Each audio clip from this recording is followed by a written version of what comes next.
not unnecessary. I agree. I think that's the one. They're not unnecessarily aggressive. But now we jump into the first draft of the day here in the wild card. It looks like Incilio will be on the first pick. Mongols will be on the second pick, which for now, fun fact, here in the wild cards, team in the second pick, 66% win rate. We'll see how that translates later when we go to the Swiss stage. But now let's look at the bans here. Eve, Fanny has been banned out by Coach G, and Coach Buyo has banned out the Jushin as well as Gato Kacha, where both Jushin as well as Fanny, 100% ban rate. I mean, again, we can't see both of these heroes on the wildcard stage. To be fair, I would want to see a Farsa could be picked up here as one of the first few pickups, but I love Farsa, but I don't know, man.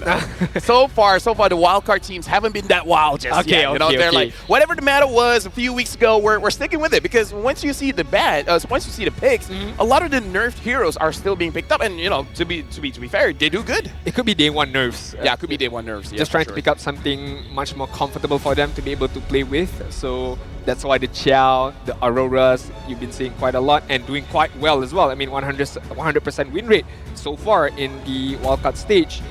For the side of the Mongols right now, the last ban before we move on to the first pick, the Chow is gonna get banned out. I mean, they also know the stats. They also know the numbers right now. Yeah, in Celio, they were amazing yesterday with the Matilda, but looks like they're picking up the... Oh my god, how can I forget about the Hilda? Hilda picked up, and now Coach Buyo picking up the Khalid as well. Again, very flex. You can put in Rome, you can put in EXP, but if he's in the EXP, let me tell you, this Hilda is not going to allow him to move around the map. From an amateur standpoint, in ranked games, I played Hilda against Khalid. Yeah. I bullied the Khalid. Oh yeah. I mean, Hilda is 2+. It's too strong. Too strong. You can out-heal the Quicksand Guard just by staying in the bush. And you can kind of out-damage the Quicksand Guard as well. So if this Khalid is going to go up against the Hilda, it's going to be a tough battle for the Khalid, man.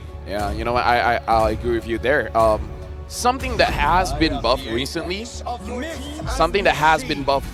that a lot of teams are experimenting to deal with the Hilda is Fredrin in the EXP. Okay. So far, no one has picked it up just yet. And there you go, the fun fact that you mentioned. Incilio literally means to leap upon or attack in Latin. It's the sign that it will be hyper-aggressive. Not hyper-aggressive, but it's enough.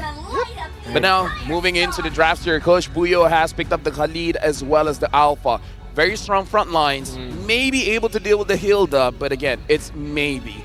Incilio, Coach G picking up the Beatrix quite early. However, you know, I can respect that. Beatrix is amazingly strong right now. I don't mind at all, especially pairing up with the Loui as well. Could teleport her back onto the back line to be able to dish out a good amount of damage and to be able to avoid confrontation against the Alpha as well as the Khalid right now. Yes, Mongols have good frontliners, but they need to be able to dish out tons amount of damage, especially against the Hilda with the heal, with the shield that she has as well. So I'm not too sure. I'm looking somewhere along the lines of a Nathan right now, or maybe is it too early? I'm even thinking of something to punish the Hilda. Maybe possibly something like a Tigro, picking up the Tigro early, because if not, then it's most probably going to get banned out. Honestly, for Mongols, they don't have an answer for the Hilda. In terms of damage, they can damage the Hilda with the Alpha, but someone has to keep the Hilda there, because very experienced Hilda players, they don't use their first skill to charge in and deal damage and to chase someone. They use it to escape. So they need some kind of lockdown, and they have it with this Aurora. I can see the logic behind the draft coming in from Mongols, looking very good. I would say between them and Incilio, Incilio looks like more of a specialized draft where the Mongols is following the meta. I'm just worrying about pacing right now, because looking at the Mongols lineup, right, you have Alpha, you have Khalid, you have Aurora, and you need to be able to land your skills. And to be able to land your skill, you would hope that the opponent has very low mobility kind of hero. Hilda is not that low mobility. She has her own dash. Loui, again, can be able to teleport from front to back, and she can hide in the bushes really well. She won't show her face too much, and the positioning of Loui will be at the back line. So Mongols would definitely have to bait out the positioning of Incilio, and that could be quite hard because we've seen in the first day how Incilio plays. Back and front, kiting is very good. Just manipulating the team fight is so, I would say, a specialty of Incilio. So Mongols right now, it's a bit tough. It's doable, but it's a bit tough. Right now, looking at the bans here, Suyo has been banned out, same as the Bruno. Looks like the Mongols, they are targeting Justinian in the jungle. However, knowing Justinian, he has a lot. His hero pool is very deep. He can still go for the Nolan, he can still go for the Joy, and the like. So a lot of options still for Incilio. Mongols right now, they got a ban out. In my personal opinion, I kind of feel like the Nolan is a pretty good ban here, and they're the ones that ban out the Tigreal. So now it's on Incilio. If they want to get rid of long-range marksmen here, honestly, the Natan is not a bad shot at him. Yeah, I mean, the Natan, again, in general, there aren't many magical defense items to be able to withstand, to be able to, you know, protect against a Natan. So that's why I would opt to go for the Natan up against this Incilio's lineup. To be fair, I don't know if they are comfortable enough to play that. You could go somewhat of a safer pick. Something like a Curry could be an option. A bit slow, but I think you would be able to follow up against an Alpha or a Khalid as well. Yeah, Tilda, pretty solid pickup here as well. Looking at the Mongols, they're still hiding where this Khalid is going. It could go to the EXP, could go in roam position. Like you said, Adine, if it goes to the EXP, he's not going to have a good time going up against the Hilda. The Mongols can still hide it by picking up their marksman here. Honestly, still quite a bit of picture. They used the 1-1 as well as Melissa yesterday. Oh. But they're picking up the Granger. This is a debut pick. Has been buffed, has been revamped, in fact. But so far, no teams has picked it. Mongols will be the first one. Nice. You did mention about a long range damage, right? I mean, Granger fits that to a T right now to be able to deal at a very maximum range.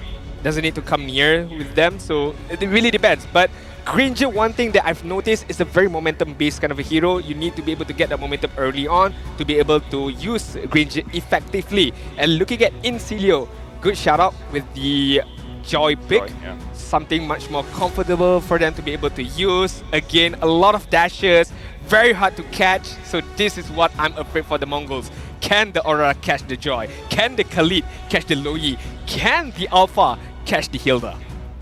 They need some kind of catcher, someone to stop the Joy, because the Joy is going to be very difficult for both Aurora as well as Granger to deal by themselves. I'm not even against a Kaja here. Something to slow them down, someone to catch, because they have the damage. They just need some kind of catch. And their final pick here is going to be the Barat. So this Khalid is going to the wrong position. So their playmaker is going to be Bankai. Bankai is going to be the one to numb them up and then push them somewhere else and hoping to get a kill. I like this. I like this pickup. The last pick for the Barats, because yes, you can't catch them all, but you can catch at least one of them, right? And with Barats, you could punish the Joy, you could punish the Hilda. Just straight up, if you see Hilda up front, eat her up, and then just kill her. And then immediately it's going to be a 5 versus 4 in the team fight. There you go, folks. This is going to be the first game of the day. Incilio going up against the Mongols. Now we have a debut by Renex K with the Granger. This is going to be the first Granger in the wild card. Will it be able to actually knock down Incilio to the ground, or will Incilio keep on with their aggression, showing attack?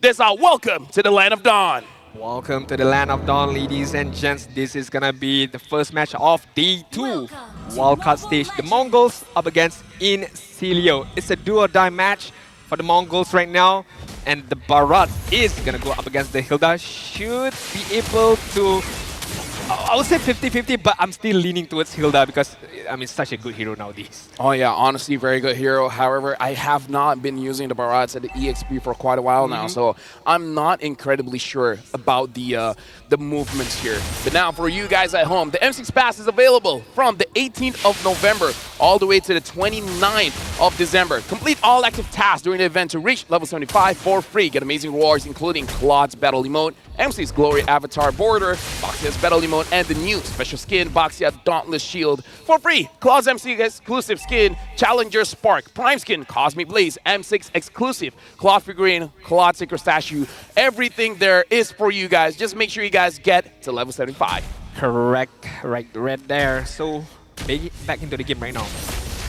First minute mark, of course, there aren't going to be a lot of aggressive gameplay by both of these teams. Both of these teams need to be able to get level 4, the first item as well, and of course the first turtle. Very interesting here. I'm looking at 2 war cries coming in from the Edith as well as the Luyi. So looking like they want to do a little bit more damage here. And looking at the Granger. So the Granger is going for Trail, Weapon Master, and yeah, looks like he's just wanting full-on damage. He's not looking for a movement speed or a defense. With the Impure Rage as well. I mean, this could go back to their own name, right? Being hyper-aggressive. This could be the playstyle of Insilo right now for this particular match. They know that they do have the upper hand in terms of their draft. But Reaper right now, taking a good amount of damage. That is not what you want from the Luyi. Yeah, so far Shenlin is doing quite good at actually harassing the Luyi. The Luyi is stuck at level 3, and the Luyi has to go back, so probably going to miss an entire minion wave. The Mongols, the mid duo, is doing quite good, and now they are controlling the turtle here. I mean, this could be a free turtle for Mongols with the crowd control that they have, but Maniac is trying to make a move right now. Oh, Justinian looks onto Zetsu. Zetsu secures the turtle, and right now Maniac is in the front line. Shillis immediately goes on to Reaper, and now Lovely wants to continue the fight, but looks like the Mongols are escaping. They're happy with just the turtle. I like how they play that. The Mongols, they know that they do have the upper hand in terms of team fight with the ultimate that they have, but for now, Shenlin. Yeah, Shenlin is all alone going up against Reeve, but the flicker makes sure that Shenlin doesn't actually get executed there. Okay, good by the Mongols. Good start by them. Winning those fights, winning the neutral objective is good for them because they are very strong in terms of team fight, right? I mean, they do have the Aurora, they have the Alpha, they have the Khalid. 3 crowd control skills that be able to lock down Maniac or to lock down Justinian just now. But as I mentioned, and the Barretts did that as well. You see the Hilda up front, just use the Detona's Welcome, eliminate her immediately, and then you can win the next team fight because you have the upper hand in terms of 5 versus 4, and that is what they did. Although they did not get the kill, but the idea is there by the Mongols. Yeah, right now, honestly, the Mongols are playing quite well. They're playing very passively, but in a controlled way. They're not overextending. They're not making any silly mistakes. Don't. Looks like first item priority is going to be the Malefic Gun instead of the Blade of Despair. So looking like the matchup against the Granger here, probably a losing matchup, opting for more range. I don't mind that at all. I mean, to be able to play safe at a distance, right? That could be the idea for Don't. Not wanting to confront immediately because, I mean, Granger do smack upon anyone on that lane as well with their skill set. So right now, Don't is just being able to survive. I mean, mitigating any particular risk so far. Yeah, the Rhapsody is Shnashty from RenXK. But now looking at a turtle, so far it does look like the Mongols. They're positioned a little bit better around the turtle here. Zetsu, Bankai, as well as Meiki is there to make sure that if anyone wants to challenge this, they can fight back. Bankai, first item priority, is the Thunderbelt, and he's going to be stacking that real soon.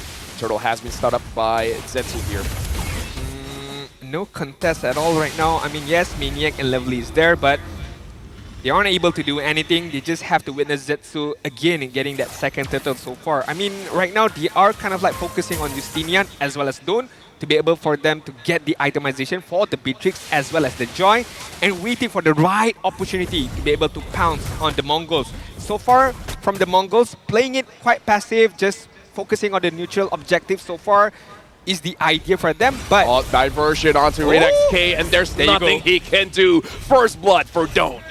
Being patient is not punishing, right? Being patient can be a blast, can be a virtue as well, but Daytona's Welcome. Yep, Daytona's Welcome onto one member of Incilia, but looks like Justinian is able to run away with the electrifying beats, and right now Meiki trying to get the kill with the basic attack. He gets it, and now they're able to get Maniac as well. I mean, 2 for 1, that could go the side of Mongols right now. Yes, their marksman was being taken care of on the top side, but the reaction, the timing for them to be able to counter-engage back on the bot side, making them, I would say, a bit on top right now for the Mongols. Yeah, honestly, very good reactions coming in from the Mongols. Able to take down Justinian as well as Maniac is looking very good for them. 1.3k gold lead ahead. They were able to get the bottom turret. In the meantime, Incilio as well, taking advantage of taking down Renex K, they were able to take top. So for now, sure, Mongols have more kills, but in terms of trade, it looks pretty even now. Yeah, I mean, at the 6-minute mark, Renex Key just gonna focus on the top side, manage to get the top side, and right now they're gonna rotate back to the mid. I think that would be the next focus. But Incilia right now, a bit too passive for my liking, right? I mean, they're not using their ultimate as well yet. I mean, yes, they used once by Reaper and they got a kill at top. But I would like to see more, a bit more aggressive. Yeah, no, I hear you for now. Incilio, again, they're being very passive, but now diversion, no one is gonna take it. The turtle has spawned. It looks like the Mongols, they're gonna be getting this turtle. Lovely as well as Reaper is down in front. Looking like they want to catch Bankai. But Lovely flickered in onto Zetsu. Zetsu's taking a little bit of damage, but Renex K able to get a kill, but Justinian grabs the turtle. Bankai able to take down Lovely. And now Justinian is gonna run away from Bankai. Overall, right now, Mongols, even with their loss, they want to move forward. They want to get this mid lane turret, and they're going to get it. Yeah, they don't mind at all. Losing that turtle, it doesn't matter to them. What? But whoa! What? What was that range? Dude, that was good from Zetsu. He caught Justinian sleeping. It's like Justinian tried to get a kill onto the Alpha, but the Alpha charge just pulled him all the way to his team. I had a big question on how the Mongols going to catch Justinian. And I guess my question was answered right there with the Alpha charge. Right on point, as they were about to take that mid turret, they also got the life of Justinian. 5 for 1 at the 7-minute mark. 2k goal lead by the Mongols. This is quite surprising by the Mongols right now. Again, do or die, it doesn't matter for them. They are stepping up. Yeah, right now, Lovely being in the front lines. Bankai still having the flicker. He used it on the Hilda. And right now they're dealing the damage. Maniac's gonna take him down, but Bankai Zetsu misses the spear of Alpha. And it looks like that's all they're gonna get. So far, Bankai has been the playmaker for the Mongols.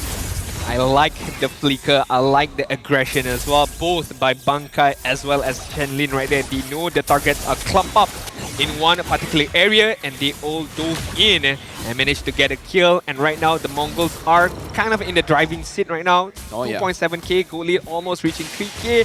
Incilio, I would say they are caught off guard somehow. Oh yeah, they were. Yeah, I mean a bit too passive so far. Yes, the Divergent have came in from Reaper, but so far only 1 kill in what, 8 minutes of gameplay. I would say it's because of Shenlin, right? Shenlin so far, as this Khalid roam, is able to move around the map and actually spotting out Incilio. Always understanding where Lovely is, where Reaper is, so that nothing is really a big surprise for them. So I kind of feel like shoutouts to the roamer from the Mongols, actually making this macro play from the Mongols possible. Looks like Incilio wants that bottom turret, and look at that. Look at the roamer.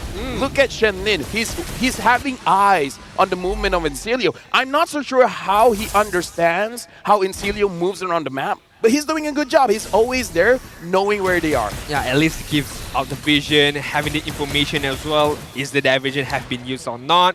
That could be a vital key point for the Mongols to plan out their next move. Maniac, first item priority would be the anti-Keras right now. Yes, a good item, but Renex. Justinian, electrifying beat, trying to get him, but Zetsu is there. Zetsu saves him. Killing spree with the spear of Alpha. That was so surprising. Renex K has no HP left. With a slither of health, Renex K be able to survive right there. And to be fair, Justinian had to do that. He had to take that opportunity to try and get a kill, and unfortunately just not his day right now. 7 and 1, 10-minute mark. Yes, the first slot was taken care of on the top side, but look at the map control the Mongols have right now. Let me just say, this might be the caster curse or whatever, man. Like we were talking about Celia, but look at the Mongols. The Mongols are showing up. They're looking like the ones that can win game number 1 against Incilio. Incilio is the one that looks like they're trying to look for opportunities to fight back, but they don't have the opportunity just yet. Yeah, I mean, looking at the item build as well, Granger 1 item ahead of the Beatrix. the Khalid having the Radiant armor to be able to withstand the Loyi as well as the Edith.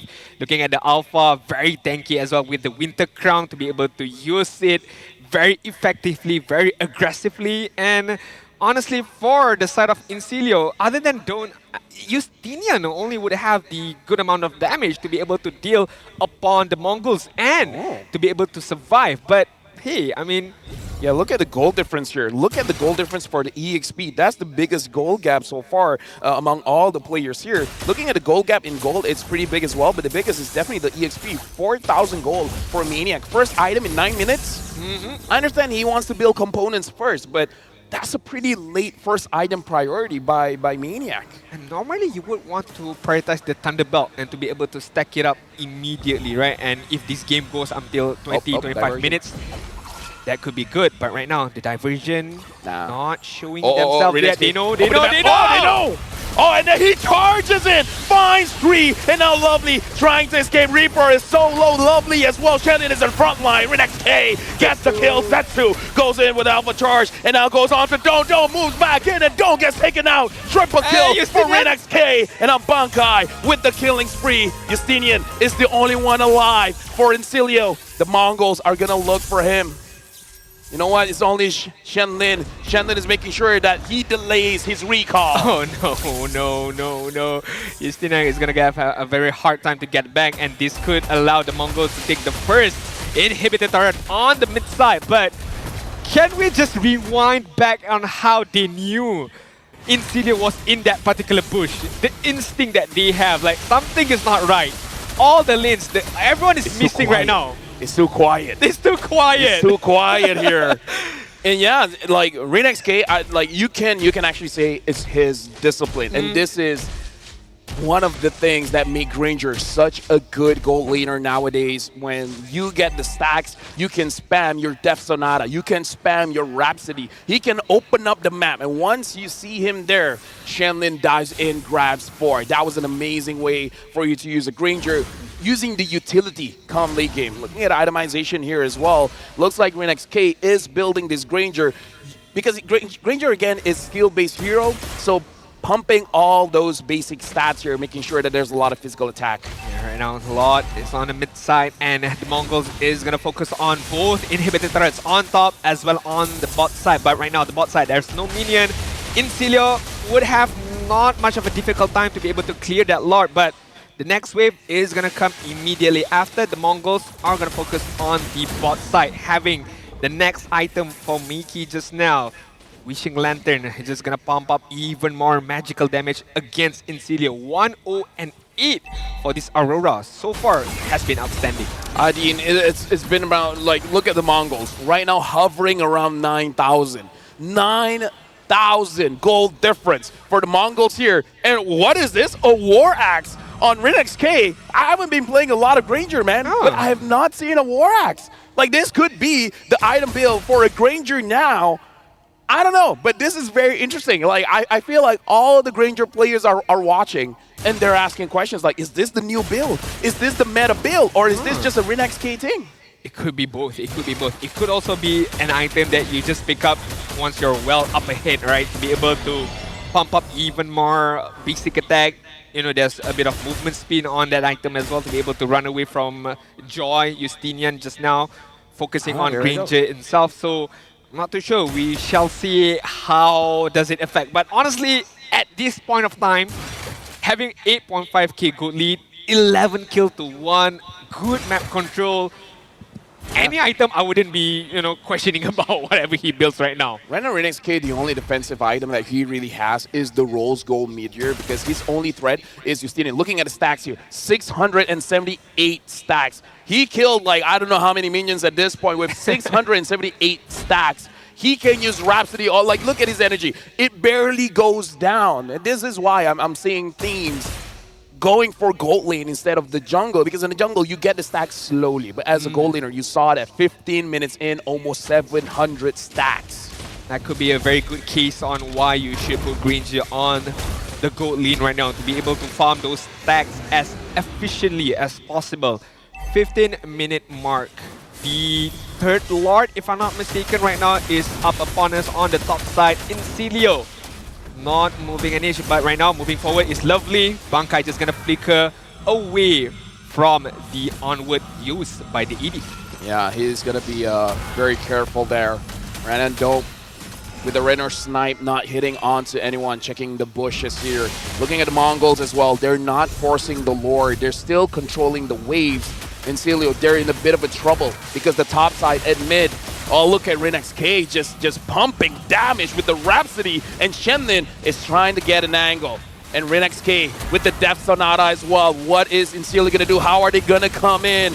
Looking at the flanks area, they were able to get down Bankai, and now Miki at the back, Maniac, trying to split them up. Incelio, they're winning this matchup around the Lord. The Mongols are still on it, looking at Maniac. Maniac goes in, looking at the Lord. Zetsu still gets it. Zetsu able to control the Lord, and now using the Witch of Crown, Maniac gets taken down by Shenlin. The Mongols win it all. Zetsu had to use his immortality, but it's still fine. RinXK flickers forward, not gonna get anyone with the Rhapsody. If he flickered forward with energy as well right there, could be able to use the Death Sonata, the Rhapsody as well, to get at least one more kill from the side of Mongols right there. But honestly, that was a very, very good timing of retribution by Zetsu, and also not getting caught up by the Hilda or any particular stance that is available for Incelio to be able to get that Lord was very, very good by Zetsu. But right now, how are they going to use this Lord? Or is it going to be, again, another defensive capability by Incelio?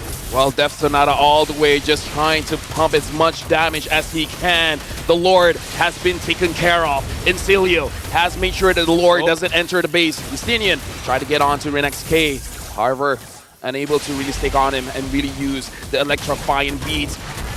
Bankai eats one member, and looks like Lovely is the one that got caught. Lovely is gonna get taken down, but no, he actually went for it. No! Gets a shutdown, but Bankai gets Lovely. Maniac is taken down as well, and now the Mongols, they're still looking at the base. The base is hovering around half HP. 4 members here, but looks like they can't force it. Incelio clears out the minion waves. I like how the Mongols play that. Very disciplined, very good communication. But right now, Shenlin, gotta be careful. Taking a lot of damage. The Justinian isn't gonna force it. RinXK flanks to the side and able to help double kill for Miyake. And now they've ended the game. Mongols wins against Incelio.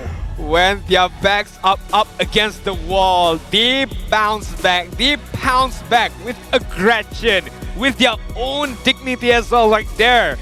And that Granger pickup, honestly, that is the difference maker right there. Being able to farm up really, really well, effectively, efficiently as well. And look at the damage that he pumped out at the last moment of the game. Yeah, honestly, looking at the reactions coming in from Incelio, they look stunned. They are not sure what they were supposed to do in that matchup.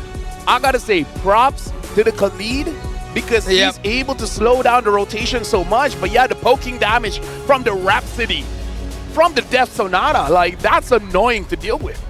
I mean, we talk about how the Hilda could have a very good advantage up against the Barats, but what Barats did is very, very good. He ignored the Hilda. I'm just going to clear my lanes and I'm going to group up with my team. Whoever is in front, I'm going to use my Detona's Welcome, and I know that my Granger have the damage, my Aurora have the damage, and no one can get out because, again, with the Spear of Alpha, with the Aurora as well, no one can get out once I've used my Detona's Welcome. Yeah, the only thing is I saw that in Celio, they didn't have an angle to go in, right? They want to start a fight. They do. But where? The moment they use the diversion, they all know. Like, the Granger can open the map a mile away, and then grabbing Bankai on the Barats, you can't instantly kill the guy. And even the Shenlin on that Khalid. The Khalid, man. It's always around. Nothing is a surprise. I mean, the Khalid could be the MVP, the hidden MVP as well, as you mentioned. Being able to roam a lot more well and to be able to give out good information. Okay, we have Lowy over here, we have Justinians over there. The diversion has not been used yet. The diversion has been used, so be careful. All of this kind of information are being used well by the Mongols to be able to come up, okay, what's our next move? Yeah, right now we got to look at itemization for both teams, and honestly, I immediately want to look at its Granger build because everyone is wondering how you build a Granger. I didn't thought that the Granger needs a Malefic gun because I thought the Rhapsody and the It's a long range. and the Desperado is already long range, but maybe he just wants more reliable basic attacks here. But again, we have to see what other gold laners will use on their Granger. But for now, ladies and gentlemen, this is the build that RinXK has been using. Looks like he prioritized the Malefic gun, the Blade of Despair, and then afterwards going for the Hunter Strike for defense, going up against Justinian, picking up the Rose Gold Meteor, and interestingly enough, the War Axe. That is Interesting. quite very interesting, to be fair, and I would hope we can get somewhat of an answer from him or even from the coaches why the War Axe was built. Is it a very crucial item, or is it a snowball item for Granger once you're up ahead quite a lot, right? And again, Immortality just a layer of defense. He knows that not necessarily nobody can catch him on the backside, but even if Justinian gets away into him, right? I mean, I'm pretty sure Justinian have to deal with a good amount of damage by Aurora, by Alpha, by Khalid as well. And speaking of Khalid, just a good all-around defensive item to be able to withstand a good amount of damage and also to stay alive for him to be able to roam as much as he did. Maniac as well. Look at him, 0-6 and 0, very low gold. Like, I don't know how they shut down Maniac, but they were able to do it. And because of that, he wasn't able to really have that big of an impact in the game. Again, gotta look at a Granger, Assassin build, Impure Rage, the Thrill, as well as the Weapon Master here. Maybe that's the build. Maybe just, I don't know. Like, I feel like the damage is good, but what I really liked that RinXK brought to the table was vision, extra vision, just Death Sonata on every single bush, and then you'll figure out if someone's there or not. Yeah, I mean, to be fair, Granger... Maybe that's why you pick up the War Axe, because if you hit someone, you get War Axe stack, so when you see a stack go up, then you know someone's there. Maybe. I'm just, you know. Yeah, that could be a good shout as well. That could be a very, very good shout. And one shout would be Granger is good up against a Louis, right? To be able to check bushes without entering the bush is a very, very advantageous stuff that you would have on your side up against, again, a Louis with diversion. And honestly, from the get-go, it's, I would say, one-way traffic for the Mongols, securing the neutral objective, 3 Lords, and also 2 Turtles from the get-go. Again, having Aurora, having Khalid, and having Alpha. I question a lot on how they're going to catch Justinian, on how they're going to catch the Hilda with the mobility that she has. But it's proven that's not a problem. We just play with our own strength. We group up together, we are very strong in team fight, and we layer our ultimates one and another. Yeah, RinXK dealing the most amount of damage there. 67,000 damage. Again, most of it is probably just poking around, but again, we can see that his build definitely did a lot of damage here. Shenli took a lot of damage. Bankai as well, being very strong frontliners. Maniac, 134,000 damage taken. He took a beating in this game, and someone has to, right? Someone has to. Lovely tries to set up for those engages, but unable to. For now, we got to look at the MVP for this game. And honestly, for Mongols, it could go on to anyone. Everyone performed extremely well, but we got to give it to RinXK. 67.7 total damage dealt for 1 and 11. And again, if you guys want to know the build, that's the build. I mean, this could be the next sort of item for any Granger users out there who are going to be using Granger on the gold lane side. And one good point that Lafell did mention on how the gold laner Granger is very effective, on how he can collect all the stacks really fast and effective, efficient as well, and to be able to just spam the Death Sonata as well as the Rhapsody, and also with the War Axe, you get more stacks with every single hit from the Rhapsody or the Death Sonata. Yeah, again, looking at the highlights, man, RinXK is so good. So good. But yeah, the Granger, look at him just poking around. One of the, I would say, weaknesses of a Granger compared to most marksmen is that he is skill-based. Yep. Skill shot based. So you can miss your skill shots and someone can body block your skill shots. So he's amazing going up against front lines, but going up against back lines is going to be more and more difficult. This is amazing by the team. Everyone just jumped in, Raging Sandstorm, and look, he opened up the map. It's like, oh, someone's there. But no, the reaction is so fast. Maybe they know. They know. They know. They know. This is somehow they know. She knows. She knows. Because immediately the Khalid opened up the Raging Sandstorm without knowing someone was there. Or that timing could be very much similar with the Death Sonata. So honestly, I would like to feel, or I would like to think that they know. They know that somebody is there in that particular bush, and at the end of the day, honestly, it was a very good all-around gameplay by the Mongols. And yes, it was a bit of a shock kind of a performance by Incelio. Maybe they were shocked as well, not expecting this kind of gameplay, this kind of aggression